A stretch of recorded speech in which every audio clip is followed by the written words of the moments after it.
Assalamualaikum, selamat pagi anak-anak. Bagaimana kabarmu hari ini? Mudah-mudahan kalian diberi kesehatan dan tetap semangat mengikuti pembelajaran.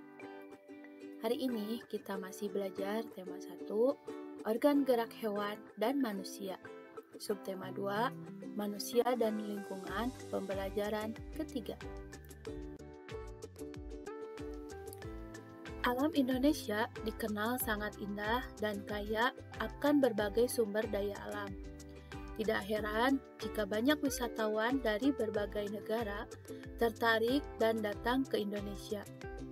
Kegiatan pariwisata ini pun berkembang di sejumlah wilayah seperti Bali, Yogyakarta, Lombok, dan Raja Ampat di Papua, dan lain-lain, sehingga mendatangkan keuntungan ekonomi yang tidak sedikit.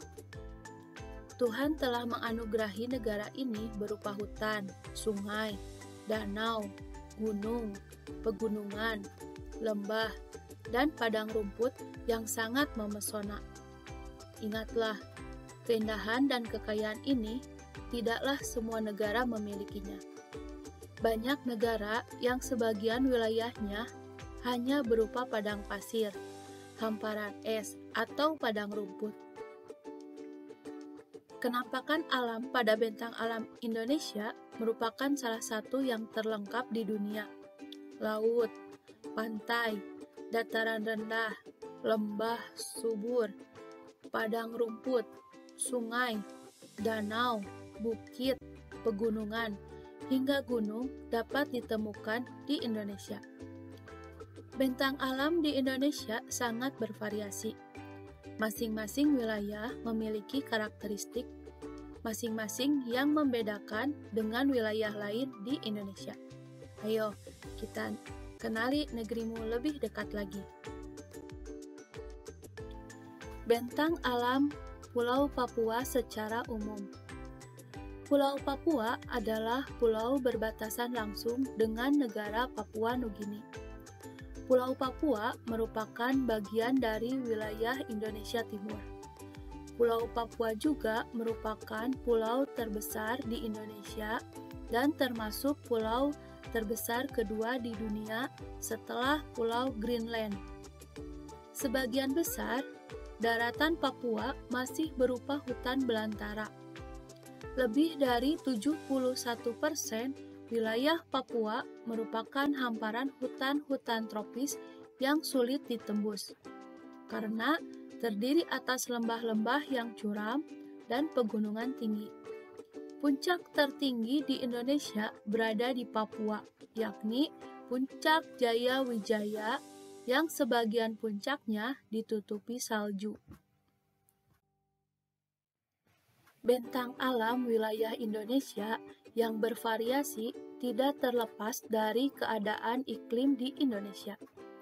Iklim adalah keadaan rata-rata cuaca pada suatu wilayah dalam jangka waktu yang relatif lama.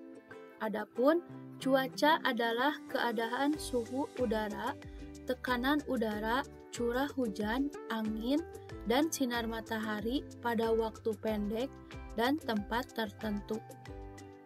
Letak astronomis Indonesia yang berada di wilayah tropis membuat Indonesia beriklim tropis. Ciri iklim tropis adalah suhu udara yang tinggi sepanjang tahun, dengan rata-rata tidak kurang dari 18 derajat Celcius, yaitu sekitar 27 derajat Celcius di daerah tropis.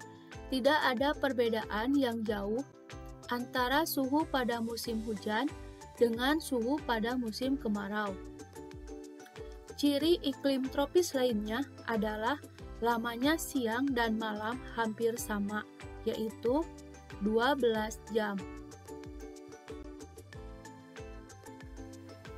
Keadaan iklim di Indonesia secara umum sebagai berikut. Iklim musim dipengaruhi oleh angin musim yang berubah-ubah setiap periode waktu tertentu. Biasanya, satu periode perubahan adalah 6 bulan sekali. 1. Iklim laut. terjadi karena Indonesia memiliki wilayah laut yang luas. Iklim Indonesia sangat dipengaruhi oleh laut dan lautan. Laut dan lautan Indonesia mengakibatkan tingginya penguapan.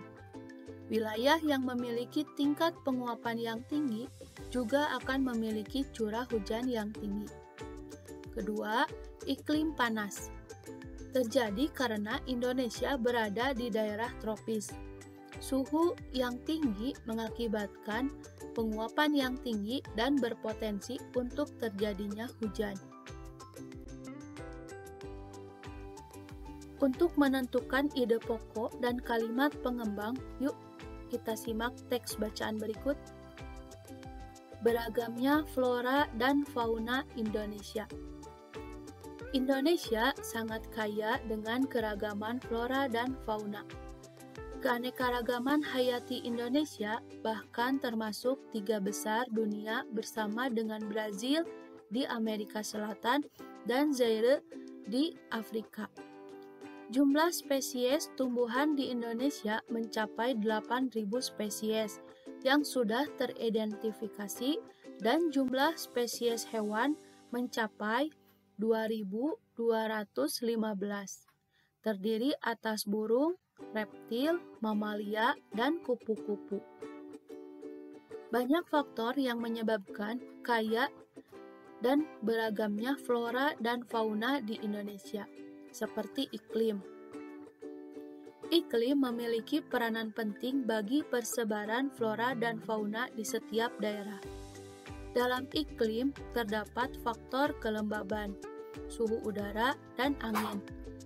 Kelembaban udara dan suhu udara sangat penting bagi pertumbuhan fisik tumbuhan, sedangkan angin dapat mempengaruhi proses penyerbukan pada tumbuhan. Sebagai contoh, tumbuhan yang berada di iklim tropis akan tumbuh subur sepanjang tahun karena memiliki sinar matahari dan curah hujan yang cukup. Jika tumbuhan dapat hidup dengan baik di suatu daerah, maka akan memancing hewan-hewan untuk datang. Karena tumbuhan merupakan bahan makanan yang penting bagi sebagian besar hewan.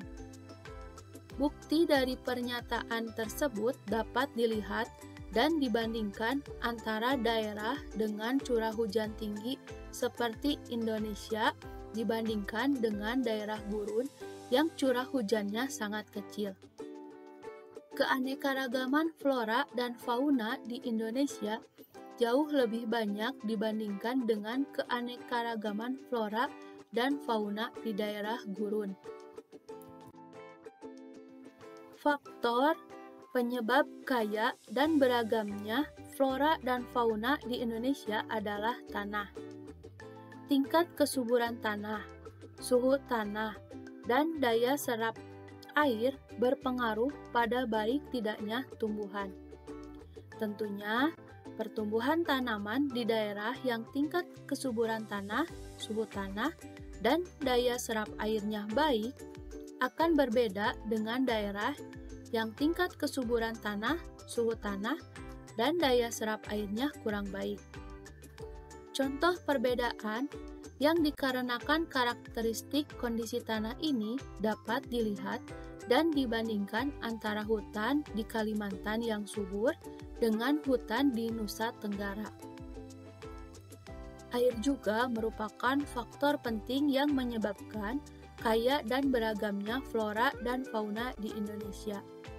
Perannya yang dapat menyerap, melarutkan, dan membawa makanan yang dibutuhkan tumbuhan sangat penting bagi hidup tumbuhan.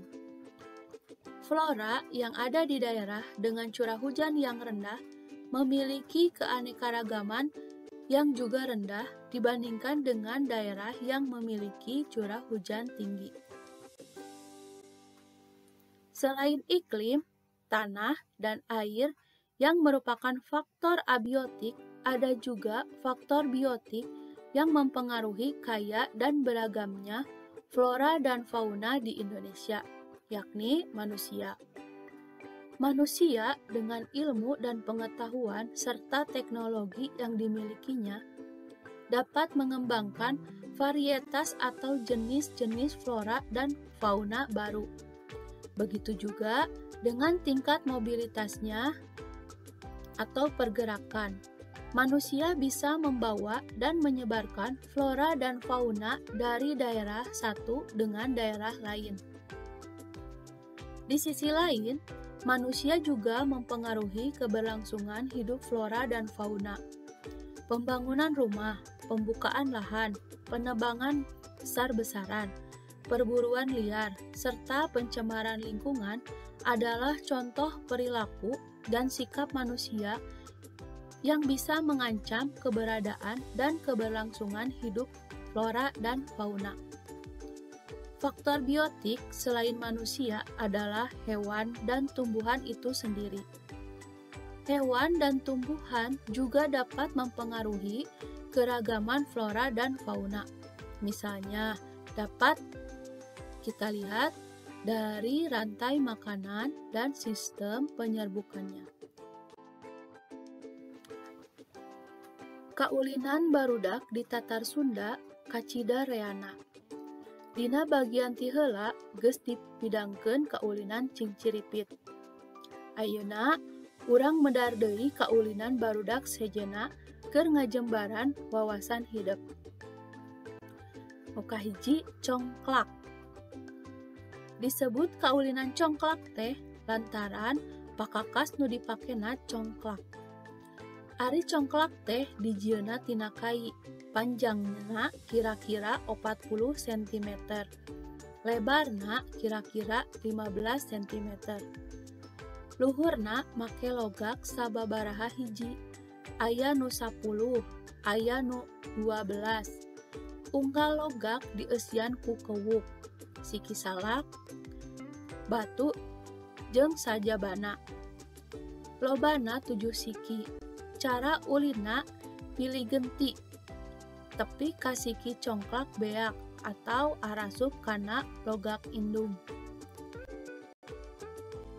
Anu kadua, encrak. Encrak teh kaulinan khusus barudak awewe. Parabot nu dipakena bal leutik jeung kewuk atawa tutup botol limun sababaraha hiji. Carana kewuk diawurkeun ka luhur bari ngalungkeun bal. Kewuk nu acak-acakan teh kudu dicokotan hiji-hiji. Nyokotna henteu sagawayah, tapi kudu bari ngalungkeun deui bal. Waktu bal di luhur kewuk kudu geus kacokot. Lian ti eta dina hiji bagian, kewuk kudu diawurkeun sina pindah kana tonggong dampal leungeun. Dikaluhurkeun saeutik, terus dirawu atawa dicakep.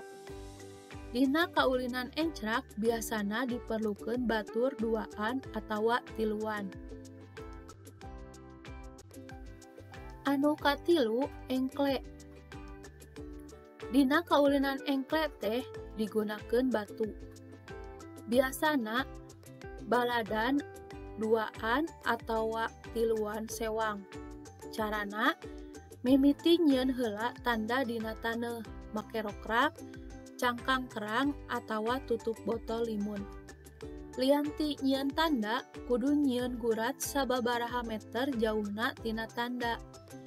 Ieu gurat teh tempat caricing mun rek ngalungkeun batu. Ari batu teh dialungkeun sina padeukeut-deukeut kana tanda. Sabaraha urang nupang deketna kana tanda, sabaraha urang anu jauh. Anu deket jadi balad sarta pangheulana maen. Cara mainna nyaeta batu disimpen dina tonggong dampal suku, dijungjungkeun saeutik ka luhur. Terus engkle-engklean dibawa ka hareup pikeun diadukeun atawa ditembakkeun kana batu musuh nu geus dipasang. Ayeuna urang diajar ngalarapkeun kecap kana kalimah. Dina bahasa Indonesia aya nu disebut SPOK. Anu mana esna teh subjek atawa pelaku. P-na predikat atau kegiatan yang dilakukan. O-na objek atau sasaran. K hartina keterangan atau tiasa keterangan waktu atau napi keterangan tempat. Upami dina bahasa Sunda disebutna JCOK, anu mana J-na jejer atau pelaku, C-na caritaan atau kegiatan yang dilakukan, O-na objek sasaran, K-na keterangan atau tiasa keterangan waktu atau napi keterangan tempat. Perhatikan contoh. Di dieu aya kecap dijieun, urang rubah jadi nyieun. Lamun dilarapkeun kana kalimah kecap dijieun jadi ari congklak teh dijieunna tina kai, anu mana congklak kaasup jejer, dijieunna kaasup caritaan, tina kai kaasup objek. Sedangkan kecap kadua nyieun, urang larapkeun oge kana kalimah Bapa nyieun congklak tina kai, anu mana Bapa kaasup jejer, nyieun kaasup caritaan, congklak tina kai kaasup objek. Lamun ku hidep perhatikeun dua kalimah eta teh pasti aya perbedaanana. Anu kahiji mah jejerna teu migawe pagawean, sedengkeun anu kadua mah jejerna migawe pagawean. Sekarang kita akan belajar pengurangan berpenyebut beda. Hasil dari 5/6 dikurangi 4/5 adalah, untuk menyelesaikan soal tersebut, kita akan gunakan cara kupu-kupu. Yang mana 5/6 dikurangi 4/5 sama dengan A per C dikurangi B per C. Nah, untuk menggunakan cara kupu-kupu ada beberapa langkah-langkah yang harus kalian lakukan. Yang pertama, kalian kalikan bilangan yang ada di dalam sayap warna biru. Hasilnya, kalian simpan menggantikan huruf A. 5 kali 5, hasilnya 25. Yang kedua, kalian kalikan bilangan yang ada di dalam sayap berwarna kuning. Hasilnya nanti kalian gantikan di huruf B, yaitu 4 dikali 6, hasilnya 24. Yang ketiga, kalian kalikan bilangan yang ada di dalam sayap berwarna merah dan hasilnya simpan menggantikan huruf C. 6 dikali 5 hasilnya 30. Maka kita bisa tulis hasilnya 5/6 dikurangi 4/5 sama dengan kita substitusikan A, B, dan C-nya. Dimana tadi kita peroleh A-nya 25, B-nya 24, dan C-nya 30. Sehingga 25 dikurangi 24 per 30 hasilnya 1/30. Alhamdulillah, hari ini pembelajaran sudah selesai. Jangan lupa like dan subscribe. Assalamualaikum warahmatullahi wabarakatuh.